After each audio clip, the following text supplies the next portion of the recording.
para donde sea que haga falta. Ahora sí.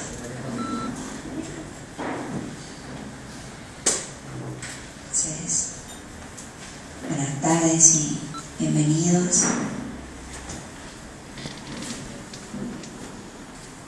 Para nosotros el día 18 de enero es un día muy especial. En Brahma Kumaris, en todas partes del mundo, hemos pasado el día en silencio, 18 de enero, y es un día que llamamos del recuerdo. Es el aniversario de nuestro fundador, de Prajapita Brahma, y en la foto.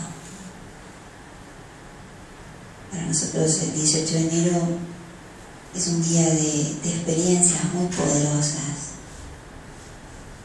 que es un llamado desde el silencio a la forma angelical de cada uno,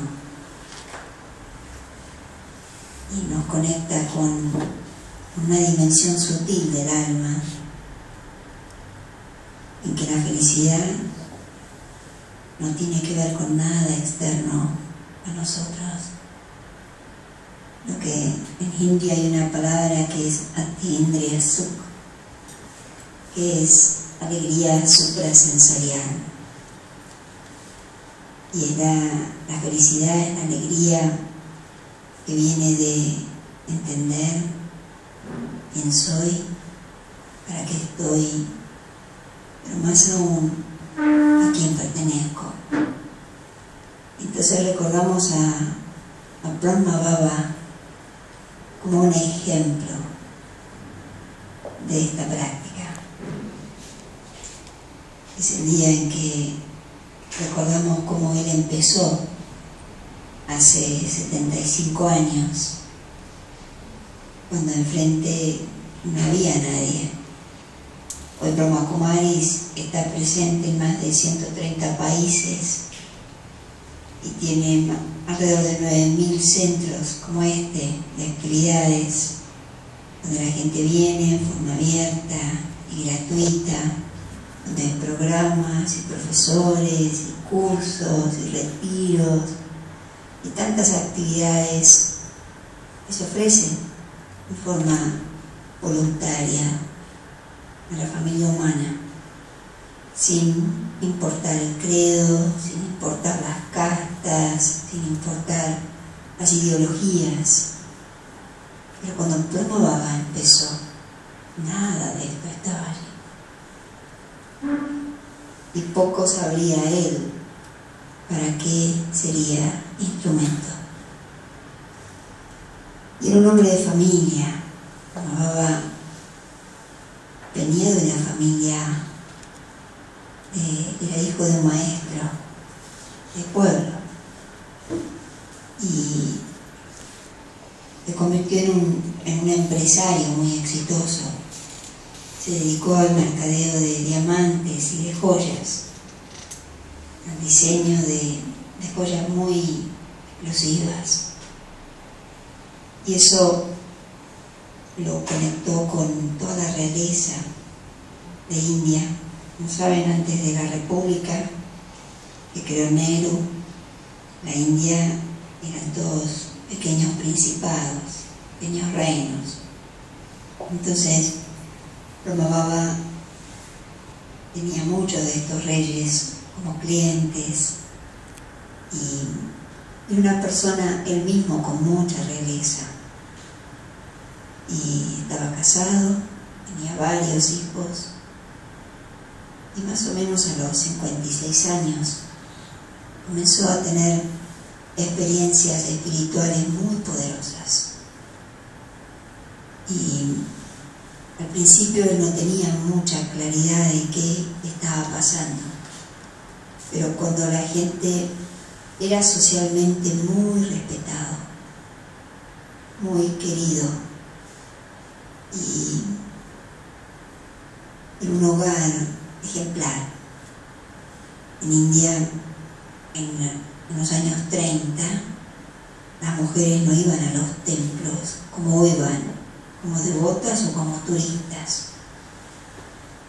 eso era una práctica de varones, por lo cual la posibilidad de educar a los niños en las escrituras del hinduismo y la posibilidad de sustentar a las madres en su práctica religiosa era generar en los hogares la visita de gurúes y líderes que les hablaran de sus escrituras y les enseñaran sus prácticas. Los lugares a los que los gurúes irían serían hogares ejemplares, donde también los cuidaran y los respetaran como tal. Y Brahma Baba era hindú y tuvo muchos gurúes en su vida, personas de quien buscaba aprender y a quien promovía para ayudar a las familias, y a su casa venían muchas familias, muchas madres con sus niños a escucharlos, a aprender de sus festivales, de sus tradiciones, sus rituales. Este era el contexto. En la India en los años 30, en que la mujer era un ciudadano de segunda categoría, la mujer no era escuchada, y también una India que estaba encaminándose para una guerra. La guerra civil que dividiría a la India en Pakistán e India, por lo cual el contexto social era frágil. Y en ese tiempo, en el noroeste de la India, en una ciudad llamada Hyderabad, que después formó parte, era de la provincia de Sindh, que después fue lo que India entregó a Pakistán como Pakistán occidental. Ahí vivía Brahma Baba. Y él comenzó a tener una gran atracción hacia el silencio. Y comenzó a tener experiencias muy profundas. Comenzó a experimentarse a sí mismo como una energía consciente. Hoy, si ustedes toman un curso, esto lo explicamos de manera muy sistemática, ¿no? Yo no soy el cuerpo, soy el alma, ¿no? Y hoy toda la humanidad se está dando cuenta, ¿no? Somos realmente un alma, que no somos el cuerpo. Y él comenzó a tener experiencias suprasensoriales. Es decir, cuando el alma se vuelve consciente de sí misma y se da cuenta, el alma es muy poderosa, pero no sabía cómo se producían esas experiencias. Y lo que hoy podríamos describir como un estado de meditación, que es incorporalidad. Y la incorporalidad no es que nosotros tenemos que dejar el cuerpo, sino que tenemos que poder dejar de identificarnos con el cuerpo y darnos cuenta que todo lo que soy yo no es material, es sutil, de energía, es divina. Y darnos cuenta que lo que él fue descubriendo es que la felicidad que él sentía en estas experiencias no tenían tampoco que ver con las acciones que realizaba. Y comenzó a tener experiencias muy poderosas de mucha paz, de mucho silencio. Y cada vez esto le intrigaba más y más. De esta manera, hay una historia que él fue a visitar en Benares o Varanasi, fue a visitar a su tío. Los dos eran millonarios, los dos eran conocidos como grandes filántropos de la época. Y él, estando en el jardín, dibujaba sobre las paredes círculos. Y cada vez, y tenía muchas ideas o percepciones del tiempo. Y de alguna manera lo que estaba empezando a percibir era una dimensión que es nuestra eternidad. Y la eternidad del alma es cíclica. Nosotros llamamos tiempo a esos cambios que observamos. Somos nosotros que hablamos del tiempo. Las plantas no hablan del tiempo. Entonces, cuanto más observaba el alma, más conectaba con todo lo inherente al alma. También renovaba, veía a la humanidad como un todo. Y entonces, todas estas experiencias y algunas visiones muy poderosas que tuve en esa época lo fueron llevando a realizaciones muy profundas. Hoy la gente se pregunta, ¿qué tiempo es este? Podemos, si miramos un ratito de la CNN o de la TN, o leemos un diario, o miramos un poco la website, las escenas del infierno son muy claras. El grado de violencia, de corrupción, de fragilidad social.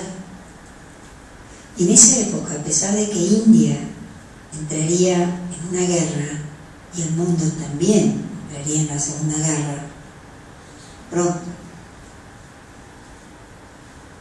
había, parece una paradoja total lo que les voy a decir, pero a pesar de que esas eran las escenas del momento, había más estabilidad que ahora. Por lo cual quizás ellos describirían eso como una cosa local, una guerra local, pero hoy podemos ver que la guerra es generalizada. En diferentes, hay guerra cibernética, está la guerra del mercado, ¿no? Estamos en una situación muy frágil frente a la naturaleza. Todo eso Brahma lo vio en una visión. Y él podía ver las características y las condiciones del infierno, lo cual le causó un shock muy grande. Pero fue una visión muy importante que despertó en él una profunda compasión. Y le pedía a Dios que le muestre su lado bueno, porque veía un proceso destructivo masivo. Y también pudo ver algo que todos nosotros nos preguntamos, si hay algo por lo que sentimos esperanza, pese a la incertidumbre, es porque sabemos que lo que viene es mejor. Por momentos nos cuesta creerlo, ¿no? ¿Qué les parece? Con un dólar casi a 5, Pero en realidad, si estamos transitando el invierno en la humanidad, que es el infierno de la humanidad, es porque viene la primavera. Y es porque el orden surge del caos.